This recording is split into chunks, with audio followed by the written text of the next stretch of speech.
Hi friends, welcome back to my channel 9123. ఓం నమో భగవతే వాసుదేవాయ. Friends, మీరు కనుక ఈ వీడియోని కొత్తగా చూస్తున్నట్లయితే లైక్ చేయండి, షేర్ చేయండి, సబ్స్క్రైబ్ చేసుకోవడం మాత్రం అస్సలు మర్చిపోకండి.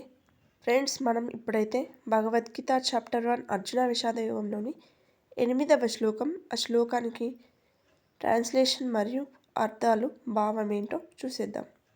భవాన్ భీష్మచ్చ కర్ణచ్చ కృపచ్చ సమితింజయః అశ్వత్థామా వికర్ణచ్చ సౌమదత్తిస్తదైవ చ. భవాన్ అనగా స్వయంగా మీరు, భీష్మ అనగా భీష్ముడు, చ అనగా మరియు, కర్ణ అనగా కర్ణుడు, చ అనగా మళ్ళీ మరియు, కృప అనగా కృపాచార్యుడు, మళ్ళీ చ అనగా మరియు అని అయితే అర్థం. సమితింజయ అనగా యుద్ధంలో విజయుడు అని అర్థం. అశ్వత్థామ అనగా అశ్వత్థామ, వికర్ణ అనగా వికర్ణుడు అని అర్థం.